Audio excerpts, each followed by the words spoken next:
the unexpected resurgence of rock music in the streaming era. Is rock music really making a comeback? Or is it merely a nostalgic echo of the past? A decade ago, the lead singer of Kiss, Gene Simmons, boldly proclaimed that rock had met its end. He claimed it was murdered by piracy and file sharing, suggesting that the guitar was turning into an obsolete instrument. But here's the twist. More than 10 years after that dire prediction, it seems the rumors of rock's demise were overly exaggerated. As we approach the middle of 2025, new data from Luminate reveals that rock is rapidly gaining momentum, emerging as one of the fastest-growing genres in the United States, outpacing both Latin and country music.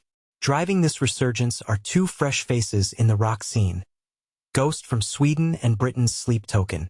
Both acts managed to dominate the Billboard 200 album chart just 2 weeks apart in May, signaling the end of a prolonged drought for rock music. Sleep Token, in particular, made waves when their album, Even in Arcadia, set a new record for the most streamed hard rock album in its debut week, as reported by Billboard.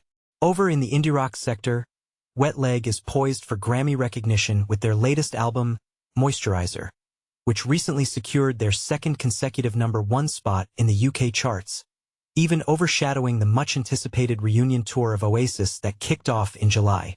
According to Dan Chertoff, the senior vice president of A&R at RCA, everything is cyclical. He believes that one outstanding artist or songwriter can reinvigorate an entire genre. This sentiment resonates as legacy rock acts are also finding renewed popularity. Creed, surprisingly, has become a fan favorite on TikTok, with classic tracks like Higher and One Last Breath featured in countless videos. Additionally, Led Zeppelin has seen a 23% boost in streaming over 4 months, likely influenced by the release of the documentary, Becoming Led Zeppelin. Despite its revival, rock remains shadowed by the perception that many new bands are merely imitating previous successes, viewed as a collection of unoriginal copycats longing for the genre's glory days. Yet, fresh talents like Turnstile and Alex G are reshaping the sound, restoring rock's cultural relevance.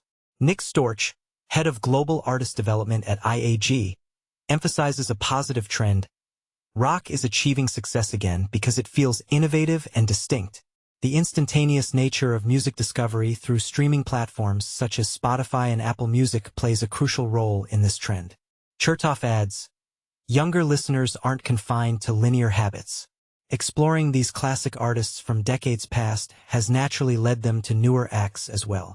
Sean Haydorn, senior vice president of Rise Records at BMG, suggests that the rise of rock may be a reaction to the homogenized sound often produced by algorithm-driven music discovery.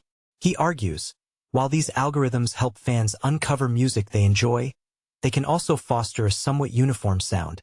After spending years being steered towards this type of music, there's a growing desire for something that feels authentic and raw. In terms of live performances, rock has been thriving in arenas and amphitheaters well before this year. Nostalgic acts like Def Leppard have been drawing huge crowds, and Sleep Token just completed a 17-date arena tour that sold out within hours. Storch points out, rock hasn't always been deemed cool, but it has remained steady. Fans are loyal and form a community around it. While it's hard to pinpoint exactly why we're seeing this surge now, there's a clear appetite for more than just pop artists. People crave depth in music. Numerous artists have been developing their crafts over the years and are supporting one another along the way, keeping the genre's doors wide open. What do you think has sparked this unexpected revival of rock music? Is it the nostalgia factor, the fresh talent, or something deeper at play? Share your thoughts and let's discuss. U.S. Music Strategy 2025. Are quick hits a losing bet? If your music strategy hinges on scoring quick hits on the U.S. charts in 2025, you might want to reconsider. The music industry is undergoing a seismic shift, and the United States, though still a major player, is losing its grip as the dominant force in global music consumption. Recent data from Luminate, the industry's go-to-market monitor, reveals some striking trends that could change the game for music companies. Let's dive in and explore why the here today, gone tomorrow strategy might not be sustainable in the long run. But here's where it gets controversial. the latest Luminate Midyear report shows that the U.S. market share of global streams is plummeting. In fact, the U.S. and Canada combined saw their annual share of global trade revenues drop to 40.3% in 2024, down from 41.6% just 2 years prior. However, trade revenues don't tell the whole story. When we look at actual worldwide fan behavior, the shift is even more dramatic. According to Rob Jonas, CEO of Luminate, we are observing the continued expansion of global streaming, significantly driven by ex-US markets. The report reveals that total on-demand audio streams in the U.S. in the first half of 2025 were 696.6 million, up 4.6% year-over-year. However, outside the U.S., audio streams jumped by a staggering 12.6% year-over-year to a massive 1.8 trillion.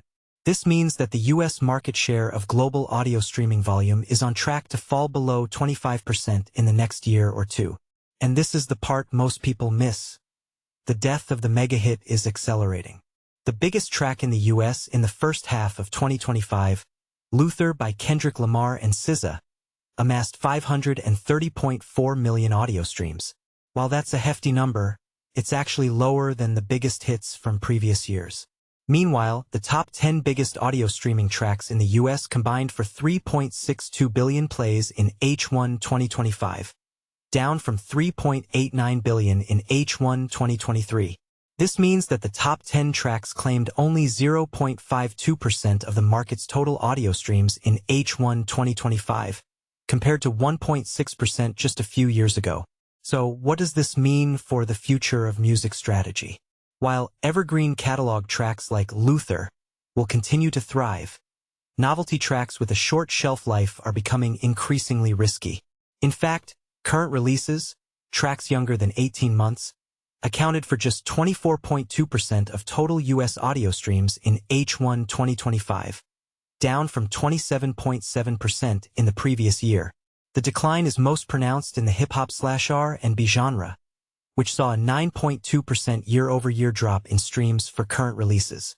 But here's the twist. The rock genre is gaining ground, growing its market share to 17.7% in H1 2025. This shift suggests that the industry is moving away from short-lived hits and toward more enduring music.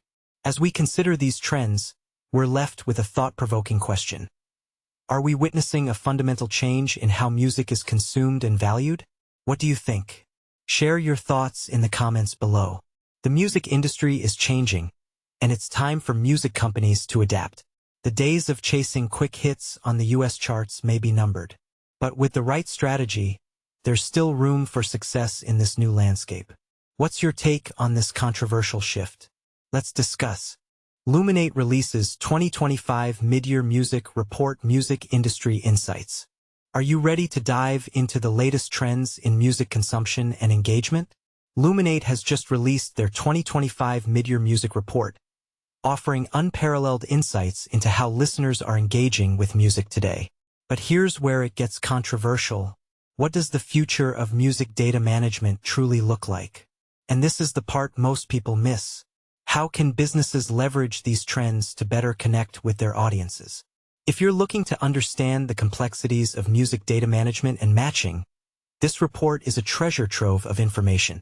It delves into the intricacies of how music data is collected, analyzed, and matched to enhance user experiences. For instance, imagine being able to tailor playlists based on real-time listening habits. This report explores how that might be achieved. For those interested in data management, the report provides a comprehensive overview of the tools and technologies shaping the industry. But what about the ethical considerations? How do we ensure that data privacy remains a priority while harnessing the power of big data? This is a question that will undoubtedly spark debate. Whether you're a business owner, a marketer, or simply curious about the future of music, Luminate's report offers valuable insights. Here's how you can stay informed. Website subscription sales. Learn about Luminate Film and TV subscription services to keep up with the latest in music trends. Consulting reports. Get detailed analyses and strategic advice from Luminate Film and TV's experts. Licensing/syndication. Explore opportunities to syndicate and license music data for your projects. Curious about how these services can benefit your business? Reach out to Luminate today to request more information. By checking this box, you agree to receive marketing communications from Luminate Data, LLC and its affiliates, including news, updates, and promotions. You can opt out at any time. So what do you think? Are you ready to revolutionize your approach to music data? Share your thoughts in the comments below.